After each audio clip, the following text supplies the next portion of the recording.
Welcome to Solo Journeys podcast, where every journey begins with a single step. I'm your host Sasha, and today I continue speaking to Suzie Doscher, personal development coach. We explore the key to a fulfilled life. It all comes down to one essential practice, something you can do without relying on anything external. Hello, Suzie. What do you think holds people back from living a fulfilled life? Oh, I think it's a limiting belief. Without a doubt, what I come across often and have myself as well is I'm not good enough. I'm not good enough to do that. And this can lie very deep down inside. But, I think it needs to be worked through and one has to be aware of, there we go. That's what's running my behavior. And to give an example of limiting belief that we discovered with Suzie in the last episode, for example, my personal limiting belief is that it takes me long to find a new career opportunity.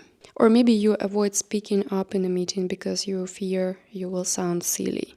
Those are limiting beliefs, not facts, and those can be challenged. How can we start building self-awareness? Take 2 weeks to observe yourself. That's how you build awareness. That's the first step. Who triggers you? What sets you off? What's not good for you? For example, a client said to me, they're always rushing to the train. They're arriving at the train stressed already. What difference would it make to leave 10 minutes earlier and walk to the train station?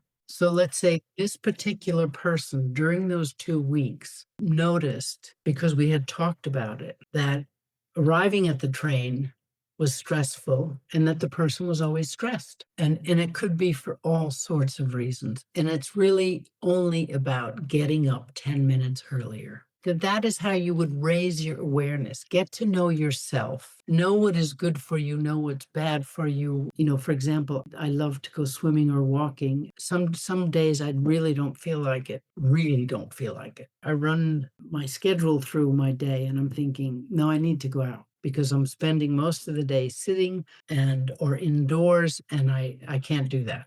I have to get out.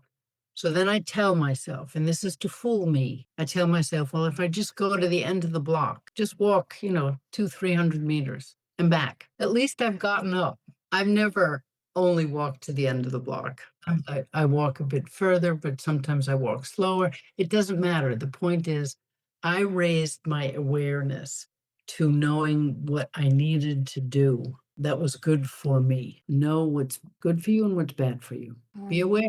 Natural thing to be aware about yourself and your needs. At the same time, it's the most difficult thing because not many people know themselves. I go back to the Eckhart Tolle when he wrote The Power of Now. It's really only about the day, managing the day. If a day is too much, manage the hour. Cleaning is always fantastic. But just raising the awareness to what's going on with me now, that's very, very important. Am I overwhelmed? Am I underwhelmed? Or am I putting pressure on myself? What's going on? Do you think it's okay to force yourself? It goes back to the motivation. What is the motivation to do that? In my case, to walk to the end of the block. What is my motivation? Because my motivation is because I don't like the way the rest of the day looks energy-wise, not brain-wise. Brain is not a problem, but energy-wise, don't like being indoors all the time. I need to get out. I'm also very aware that I like to spend the afternoons for myself,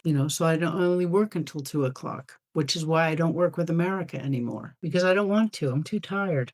I get up very early. It's when we don't feel like doing something, what is motivating us to do it anyway or not to do it. This should be taught in school. Absolutely. It's so simple, but it's so complicated. I think I started to be a little bit more self-aware and self-curious when I turned 35, and now I'm 38 and I'm still discovering myself. I didn't ask those questions until I was 50. Oh, that's interesting. So what was the turning point for you? Oh, the turning point was moving to Switzerland and leaving the relationship and the children going to university. My son was already at university. My daughter left for university.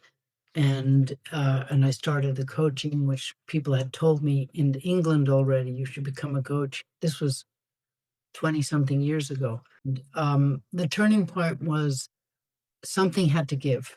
Something had to change, and it was up to me to change it because I was not happy. What's happening nowadays is that people have very, very high expectations. There is so much stress about being appropriate, good position, good education. You go to holidays and a nice resort. It all about money. And also, I'm successful, perfect. It's very much two things come to my mind. It's the individual's definition of success, and that depends on also the stage of life, what we want out of life. The other thing that's not important, is very important and should never be ignored, is the cultural background. If you think of your cultural background, that's very important to know that what drives you there. Doesn't mean it's you. It could just be the culture. It could also be the parents. It could be all sorts of things. Very important to know what you want. I think I'm in this phase still in the moment. Perfectly normal to go through life with certain expectations, and then it comes to a point where nothing makes sense. And to be honest, in the world right now, nothing makes sense anyway. It's like 100% agree. And then every single day, when I read the news, I'm thinking, yeah, okay, whatever. I feel that I'm grateful that I'm here now. I'm not saying I find it easy, but I'm grateful that I'm here now and I have what I have. And I'm able to separate the expectations, the definition of success is for someone else. I know what my definition of success is. Maybe you have one tip how to kick self-awareness. Again, the motivation. Know your motivation. Know the reason that you want to do this. It's for either peace of mind or peace or calm or whatever it is. Just know what it is and remind yourself of the reason you're doing it. And also allow yourself to fail when you're raising your awareness. Allow yourself to not get it right. Oh, okay. I didn't do that.